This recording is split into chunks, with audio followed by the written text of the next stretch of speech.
Mon voyage à travers la guerre du Vietnam, le récit d'un survivant. Imaginez ceci, vous avez 19 ans, vous sortez tout juste du lycée, et soudain vous vous retrouvez dans une jungle vaporeuse à l'autre bout du monde, tenant un fusil et vous demandant comment vous êtes arrivé là. Nous sommes en 1968, et vous venez de descendre d'un avion de transport dans ce qui allait devenir l'expérience déterminante de toute votre vie. C'est la réalité à laquelle ont fait face plus de 2,5 millions de jeunes Américains pendant la guerre du Vietnam. Mais aujourd'hui, je veux partager avec vous non pas seulement les statistiques ou la politique, mais l'histoire profondément humaine de ce que c'était vraiment, raconté à travers les yeux de ceux qui l'ont vécu, qui ont survécu, et qui sont rentrés chez eux changés à jamais.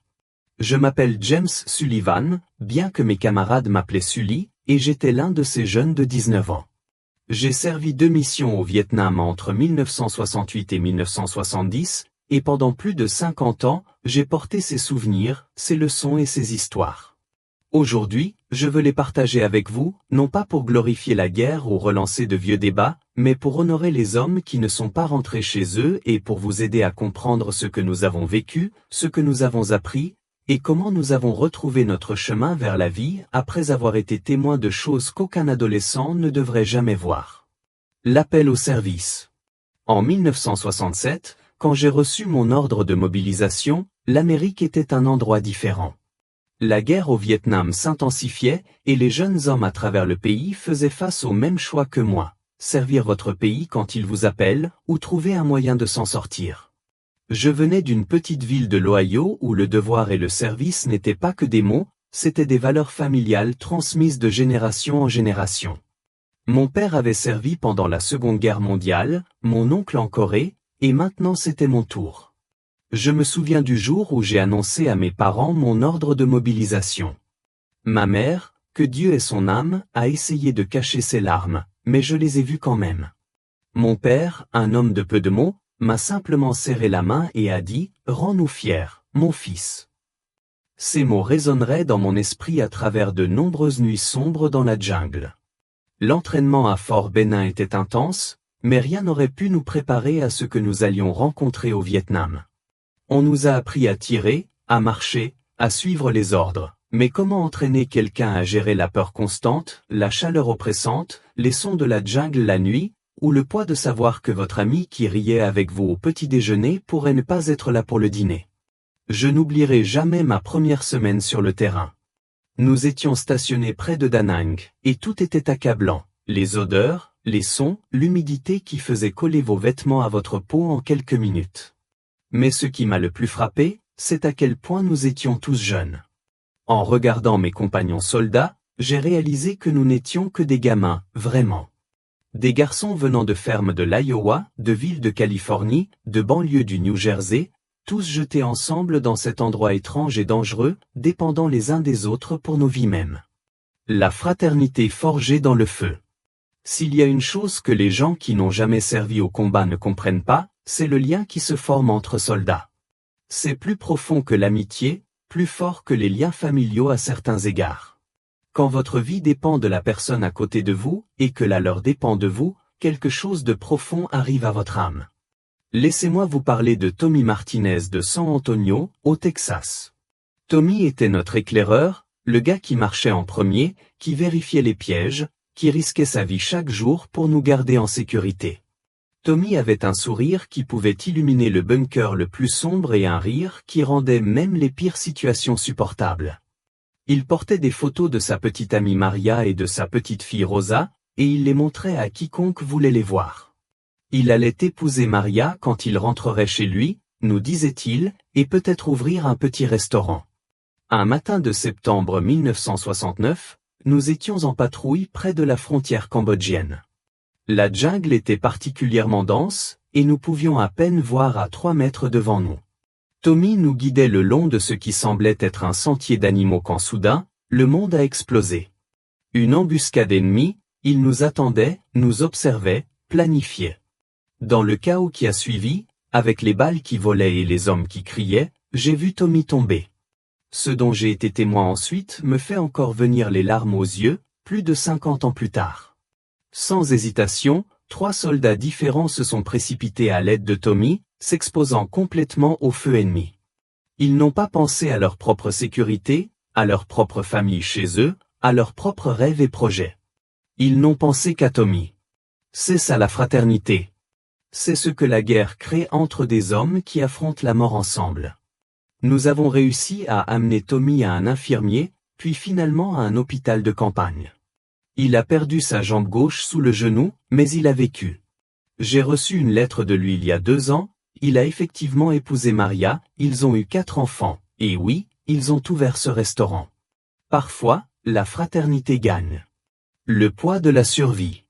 Mais pour chaque histoire comme celle de Tommy, il y en a d'autres qui ne finissent pas aussi bien. Et cela m'amène à peut-être la partie la plus difficile du voyage de tout vétéran, apprendre à vivre avec le poids de la survie quand d'autres ne sont pas rentrés chez eux. Danny O'Brien venait de Boston, un roux avec des taches de rousseur et un accent prononcé qui nous faisait tous rire quand il essayait de parler vietnamien. Danny était à 3 semaines de rentrer chez lui quand nous avons rencontré un piège explosif lors de ce qui aurait dû être une patrouille de routine. L'explosion a été dévastatrice, et en un instant, un jeune homme qui avait survécu à 11 mois et 1 semaine de combat avait disparu. Comme ça. À 3 semaines de revoir ses parents, de serrer sa petite amie dans ses bras, de commencer le reste de sa vie. J'ai porté la dernière lettre de Danny chez lui, il m'avait demandé de la poster s'il lui arrivait quelque chose. Dans cette lettre, il disait à ses parents combien il les aimait, combien il était fier de servir, et combien il espérait qu'ils comprendraient qu'il croyait en ce que nous faisions. Écrire aux parents de Danny après mon retour a été la chose la plus difficile que j'ai jamais faite. Comment expliquer à une mère et un père que leur fils est mort pour quelque chose en quoi ils croyaient, dans une guerre contre laquelle une grande partie du pays s'était retournée? La culpabilité du survivant qui vient avec de telles expériences est quelque chose qui reste avec vous pour toujours. Pourquoi suis-je rentré chez moi quand Danny ne l'a pas fait? Pourquoi Tommy a-t-il perdu sa jambe alors que je suis revenu physiquement intact? Ce sont des questions qui n'ont pas de réponse, mais ce sont des questions que chaque vétéran de combat se pose, généralement dans les heures silencieuses de la nuit quand le sommeil ne vient pas. J'ai appris que la survie ne consiste pas seulement à traverser les dangers physiques. Il s'agit de trouver un moyen d'honorer ceux qui ne sont pas rentrés chez eux en vivant une vie digne du sacrifice qu'ils ont fait. Il s'agit de comprendre que leur famille méritait aussi de voir leur fils rentrer chez eux, et que ceux d'entre nous qui sont revenus ont la responsabilité de faire que nos vies comptent pour quelque chose. La longue route du retour. Rentrer du Vietnam n'était pas comme rentrer d'autres guerres. Il n'y avait pas de défilé de confettis, pas de foule qui applaudissait à l'aéroport. En fait, pour beaucoup d'entre nous, rentrer chez nous était presque aussi traumatisant que la guerre elle-même. Le pays que nous avions quitté n'était pas le pays dans lequel nous sommes revenus, et les jeunes hommes qui étaient partis servir n'étaient pas les mêmes hommes qui sont revenus. Je me souviens d'avoir atterri à la base aérienne Travis en Californie en mars 1970.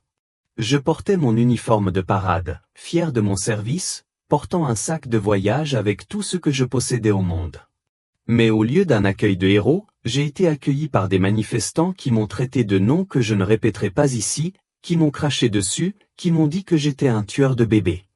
C'étaient des Américains, mes compatriotes, et ils me traitaient comme si j'étais l'ennemi.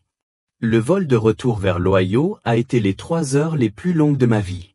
Je n'arrêtais pas de penser à Danny, à Tommy, à tous les gars encore là-bas, et je me demandais pourquoi nous nous étions battus si c'était l'accueil que nous recevions. J'ai changé d'uniforme dans les toilettes de l'avion parce que je ne voulais plus faire face à la haine. J'avais 21 ans, et je me sentais comme si j'en avais 100. Mes parents sont venus me chercher à l'aéroport, et je pouvais voir dans leurs yeux qu'ils savaient que j'étais différent. J'étais plus mince, plus silencieux, plus vieux d'une manière qui n'avait rien à voir avec le calendrier. Ma mère a préparé mon dîner préféré ce premier soir, un rôti de bœuf avec des pommes de terre et des carottes, mais tout avait le goût du carton. Les couleurs semblaient fanées. Les sons semblaient soit trop forts soit trop silencieux. J'étais chez moi, mais je n'étais pas vraiment chez moi, si vous voyez ce que je veux dire.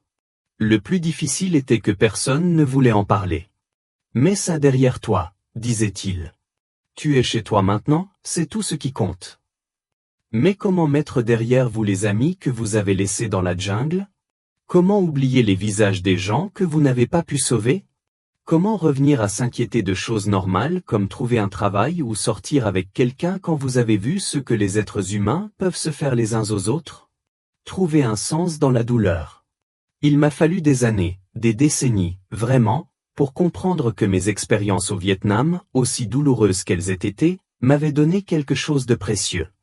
Elles m'avaient montré ce qui compte vraiment dans la vie, ce pourquoi il vaut la peine de se battre, et quel genre d'homme je voulais être. J'ai commencé à faire du bénévolat à l'hôpital des anciens combattants en 1975, 5 ans après mon retour.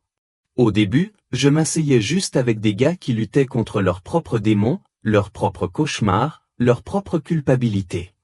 J'écoutais leurs histoires parce que je savais combien il était important d'avoir quelqu'un qui comprenait, quelqu'un qui y avait été, quelqu'un qui ne jugeait pas. L'un des premiers vétérans avec qui j'ai travaillé était un jeune marine nommé Robert Chen. Robert avait perdu ses 2 jambes à cause d'une mine terrestre et luttait contre la dépression et la colère. Il avait l'impression que sa vie était finie à 22 ans. J'ai passé des heures avec Robert, partageant ma propre histoire, parlant de Tommy Martinez et de la façon dont il avait reconstruit sa vie après avoir perdu sa jambe. J'ai aidé Robert à comprendre qu'être blessé ne le rendait pas moins homme, et qu'il avait encore tellement à donner au monde. Aujourd'hui, Robert est un architecte prospère à Denver, marié avec 3 enfants, et il conçoit des bâtiments accessibles aux personnes handicapées. Il a pris sa douleur et l'a transformée en moyen d'aider les autres. C'est ce que j'ai appris que nous pouvions faire, nous pouvions prendre les pires expériences de nos vies et les utiliser pour faire une différence. Au fil des années, j'ai travaillé avec des centaines de vétérans du Vietnam, de la guerre du Golfe, d'Irak et d'Afghanistan. Les guerres changent, les armes changent, mais le coût humain reste le même. Les jeunes voient des choses terribles, perdent des amis, et doivent trouver un moyen de continuer. Mon travail est devenu de les aider à comprendre que leur service comptait, que leur sacrifice n'était pas vain, et qu'ils pouvaient construire des vies significatives malgré, ou peut-être à cause de, ce qu'ils avaient enduré. Leçon de la jungle. En regardant en arrière sur mon temps au Vietnam et les 50 années et plus qui ont suivi, j'ai appris quelques leçons que je pense valoir la peine de partager, surtout avec ceux d'entre vous qui êtes à un stade de la vie où la sagesse compte plus que l'information. Premièrement, j'ai appris que le courage n'est pas l'absence de peur, c'est faire ce qui doit être fait malgré la peur. Chaque jour au Vietnam, j'avais peur. Nous avions tous peur. Mais nous avons fait notre travail quand même, nous nous sommes occupés les uns des autres quand même, nous avons continué quand même. C'est une leçon qui s'applique à chaque défi que la vie nous lance, que ce soit la guerre, la maladie, la perte ou toute autre épreuve. Deuxièmement, j'ai appris que les liens que nous formons avec d'autres personnes, de vraies relations profondes et significatives, sont ce qui nous fait traverser les moments les plus sombres. Ce n'était pas le patriotisme ou le devoir qui me faisait continuer dans la jungle, c'était la connaissance que le gars à côté de moi comptait sur moi, et que je comptais sur lui. Dans la vie civile, ces relations avec la famille, les amis et la communauté sont tout aussi importantes. Troisièmement, j'ai appris que le sens peut venir des endroits les plus improbables. Je n'aurais jamais choisi d'aller au Vietnam, mais cette expérience a façonné qui je suis devenu et m'a permis d'aider les autres d'une manière que je n'aurais jamais pu faire autrement. Parfois nos plus grandes luttes deviennent nos plus grandes forces, et nos blessures les plus profondes deviennent des sources de guérison pour les autres. Enfin, j'ai appris que le pardon, des autres et de nous-mêmes, est essentiel pour avancer. J'ai dû pardonner aux manifestants qui m'ont craché dessus quand je suis rentré parce que porter cette colère empoisonnait ma propre vie. J'ai dû me pardonner d'avoir survécu quand d'autres ne l'ont pas fait, pour les erreurs que j'ai faites, pour ne pas avoir pu sauver tout le monde. Le pardon ne signifie pas oublier ou excuser, mais cela signifie ne pas laisser le passé contrôler votre avenir. Réflexion et connexion. Alors que j'arrive à la fin de mon histoire aujourd'hui, je veux que vous sachiez que partager ces souvenirs n'est pas facile, même après toutes ces années. Mais je le fais parce que je crois que comprendre notre histoire, la vraie histoire humaine de ce que les gens ont vécu, nous aide à prendre de meilleures décisions pour notre avenir. Si vous êtes vous-même un vétéran, je veux que vous sachiez que votre service comptait, peu importe comment vous avez été reçu quand vous êtes rentré chez vous. La jeune personne que vous étiez quand vous avez répondu à l'appel de votre pays mérite respect et honneur, Et la personne que vous êtes devenue depuis a été façonnée par des expériences qui vous ont donné une force et une sagesse que d'autres n'ont pas. Si vous avez des membres de famille qui ont servi au Vietnam ou dans tout autre conflit, je vous encourage à leur demander leurs expériences, mais soyez patient s'ils ne sont pas prêts à partager. Parfois il faut des décennies pour trouver les mots pour ce que nous avons traversé. Et s'ils partagent, écoutez simplement. N'essayez pas de réparer quoi que ce soit ou d'offrir des solutions, écoutez simplement et faites-leur savoir que vous êtes reconnaissant pour leur service. Pour vous tous, j'espère que mon histoire vous aide à comprendre que même dans les moments les plus sombres, même quand tout semble désespéré, les êtres humains ont une capacité incroyable de résilience, de croissance et de trouver du sens dans la souffrance. Les jeunes hommes avec qui j'ai servi au Vietnam, qu'ils soient rentrés chez eux ou non, m'ont montré ce que signifie faire face à des circonstances impossibles avec courage et dignité. J'aimerais avoir de vos nouvelles dans les commentaires. Si vous êtes un vétéran, quelles leçons de votre service sont restées avec vous? Si vous avez de la famille qui a servi, quelles questions voulez-vous leur poser? Et pour tout le monde, quelles expériences dans votre propre vie ont façonné qui vous êtes aujourd'hui? Parfois partager nos histoires nous aide à mieux les comprendre, et cela aide certainement les autres à se sentir moins seuls dans leur propre lutte. Si cette vidéo a signifié quelque chose pour vous, veuillez lui donner un j'aime, cela aide les autres à trouver ces histoires. Abonnez-vous à notre chaîne si vous voulez entendre plus d'expériences de vétérans et de récits historiques racontés par les gens qui les ont vécus. Et s'il vous plaît, partagez ceci avec quelqu'un qui pourrait bénéficier de l'entendre. Peut-être un autre vétéran qui a besoin de savoir qu'il n'est pas seul, ou peut-être une jeune personne qui pourrait bénéficier de comprendre ce que les générations précédentes ont traversé. Merci d'avoir fait ce voyage avec moi aujourd'hui. Merci d'avoir écouté ces histoires que nous avons portées si longtemps en silence. Et merci de comprendre que derrière chaque guerre, derrière chaque conflit, derrière chaque événement historique, il y a des êtres humains, de vraies personnes avec des familles et des rêves et des peurs, qui ont fait de leur mieux dans des circonstances impossibles. Jusqu'à la prochaine fois, prenez soin les uns des autres. Nous sommes tous dans le même bateau.